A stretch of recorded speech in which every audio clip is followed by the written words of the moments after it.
Hello friends, all India fact channel में आपका स्वागत है। आज हम आपको ले चलते हैं क्राइम दुनिया की ओर, जिसमें एक नाम निकल के आता है मंजीत का। जी हाँ, ईर्ष्या के कारण गर्भवती पत्नी की हत्या करने का दोषी पाया गया कनाडाई शिक्षक, जिसे हम पागल राक्षस के नाम से भी जानते हैं। जी हाँ दोस्तों, मंजीत की मौत कैसे हुई, कैसे उसके पति पर यह खतरा आया कि उसने अपनी पत्नी को ही जिंदा जला दिया, इन्हीं सवालों का जवाब आज हम आपको वीडियो के माध्यम से देने वाले हैं। दोस्तों, कनाडा की बात है। एक शिक्षिका ने परिवार और दोस्तों से कहा कि वह अपने पति के साथ दूसरे बच्चे की उम्मीद करके बहुत खुश है, लेकिन मंजीत और मुख्तियार बंगाली की शादी उतनी परफेक्ट नहीं थी जितनी दिख रही थी, और उसके लापता होने के कुछ ही महीनों के भीतर उसके बच्चे की नियत तारीख पर मुख्तियार पिंगाली, जिसे उसके दोस्त एमपी के नाम से जानते थे, को उसकी भयावह हत्या के लिए गिरफ्तार किया गया। जी हाँ, आपने सही सुना, उसी के पति ने उसकी भयावह हत्या कर दी थी। बात अक्टूबर 2006 की है, जब उसके पति ने पुलिस को बताया कि मंजीत शाम 6:30 बजे से करीब प्रसव पूर्व योग कक्षा में गई थी और फिर कभी वापस नहीं आई। उसने आगे बताया कि उसके अपने 3 साल की बेटी को रात 9 बजे सुला दिया और आधी रात के आसपास सो गया। अगली सुबह उसने अपने ससुर से कहा कि वह उसकी बेटी को स्कूल ले जाए, जबकि वह काम पर चला गया। ब्रिटिश कोलंबिया में डेल्टा पुलिस विभाग के एक सार्जेंट हरज सिद्धू ने फेंथ जेनकिंस के साथ किलर रिलेशनशिप पर कहा कि जब वह पहुंचे, उनके ससुर चिंतित थे, जैसे ठीक है, क्या आपको चिंता नहीं है? और एमपी ने कहा उसकी वह दिखाई नहीं देगी, वह पहले भी चली गई है और वापस लौटकर आ जाएगी। स्थानीय स्कूल में अपना काम खत्म करने के बाद एमपी साथी शिक्षकों के साथ पब में चले गए, लेकिन उनके ससुर ने उन्हें फोन करके बताया कि उनकी पत्नी अभी तक वापस नहीं आई है। मंजीत, जो 4 महीने की गर्भवती थी, के लापता होने के 26 घंटे बाद आधी रात को उसके पति ने पुलिस में रिपोर्ट दर्ज कराई। दंपति के रिश्तेदारों ने पाया कि मंजीत के लापता होने से पहले के वर्ष में उनके वैवाहिक जीवन में संघर्ष चल रहा था। उसका पति का भाई कुछ समय के लिए उसके घर में रहने आया, जिससे तनाव पैदा हो गया, और मंजीत ने दोस्तों से कहा कि वह अपने पति के शराब पीने से नाखुश है। दंपति के एक साथ परामर्श की मांग की। सांसद ने पुलिस को यह दाव पर आश्चर्यचकित कर दिया कि उसकी पत्नी का किसी से प्रेम प्रसंग चल रहा है।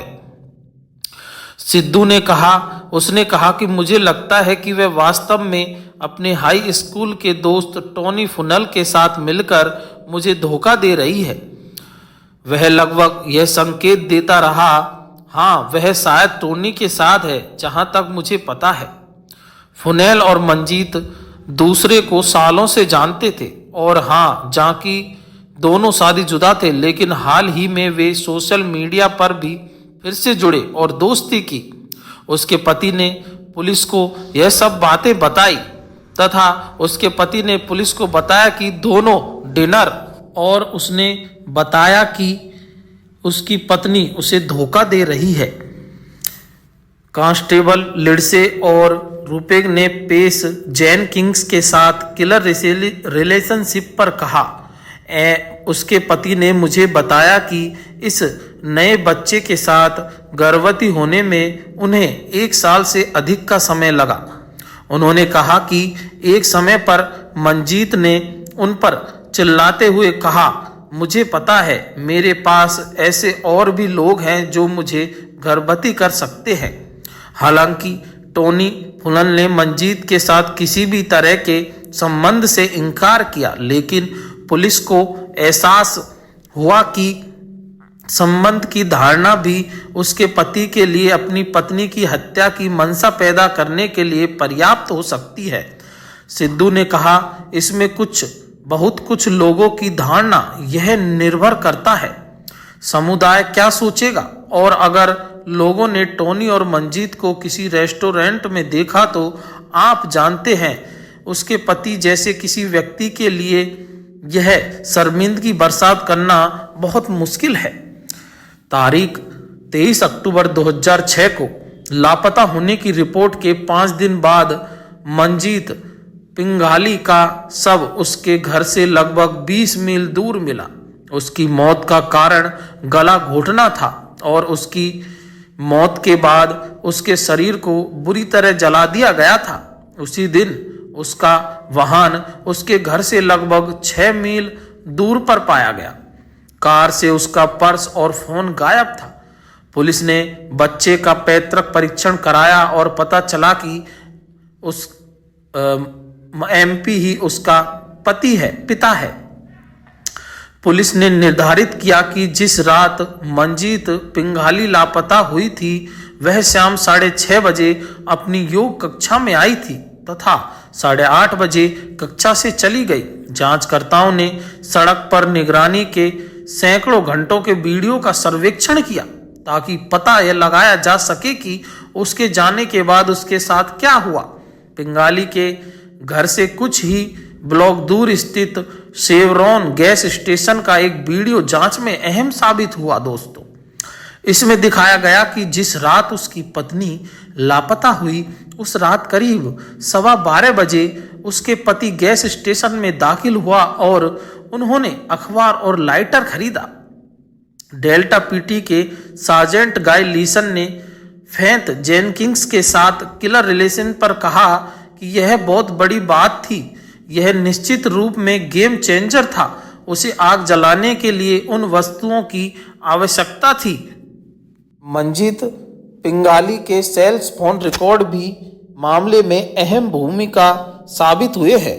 उसने पता चला कि उसने शाम 6:30 बजे के बाद अपने घर के लैंडलाइन पर कई बार कॉल किया, जबकि उसके पति का दावा है कि उसके घर से जाने के बाद दोनों के बीच कभी बात नहीं हुई। और विशेषज्ञों ने मंजीत के फोन के ठिकाने के बारे में महत्वपूर्ण जानकारी खोजी। सिद्धू ने कहा कि हमने पाया कि उसके पति के फोन नंबर से जुड़ा सिम कार्ड मंजीत के फोन हार्डवेयर में 19 अक्टूबर को डाला गया, जिस दिन मंजीत लापता हो गई थी। लीसन ने कहा कि उसका पति वास्तव में उसका फोन इस्तेमाल कर रहा था, यहां तक कि लापता व्यक्तियों की प्रेस कॉन्फ्रेंस के दौरान भी वह फोन उसकी जेब में था। 12 मार्च 2007 को उनके अजन्मे बच्चे की नियत तिथि थी। एमपी, जो कि उसका पति था, को उसकी पत्नी की हत्या के आरोप में गिरफ्तार कर लिया गया। सिद्धू ने कहा, यह एक पल था क्योंकि उस फोन के उसके पास होने का कोई कारण नहीं था। उसे यह फोन मंजीत से मिला होगा। उस रात मंजीत घर आई थी और वह अकेला व्यक्ति था जिसके पास उसे मारने का मौका था। यही कारण वह खोया हुआ टुकड़ा था जिसकी हमें तलाश थी। पुलिस ने पाया कि उसके पति ने योग क्लास के उसे तुरंत बाद घर लाकर उसका गला दबाया तथा उसका आग लगा दी तथा उसके जले हुए राख को फेंक आया।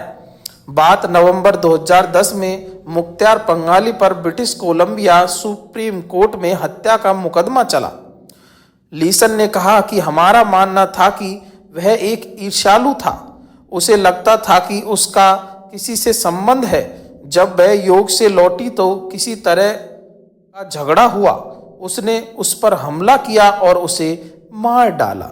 4 फरवरी 2011 को उसके पति को दूसरी डिग्री की हत्या का दोषी पाया गया। 17 मार्च 2011 को उसे आजीवन कारावास की सजा सुनाई गई तथा अक्टूबर 2023 में उसे पैरोल दी गई। भावर ने कहा, जब वे जीवन कहते हैं तो वास्तव में उसे जीवन नहीं मिला। किसी ऐसे व्यक्ति की तुलना में जो वापस नहीं आ सकता। 16 साल का, क्या यह न्याय नहीं है? यह कहानी आप ऑल इंडिया फैक्ट चैनल के माध्यम से सुन रहे हैं। दोस्तों, हमारी कहानी पसंद आ रही हो तो हमारे चैनल को लाइक करें, शेयर करें, सब्सक्राइब करें।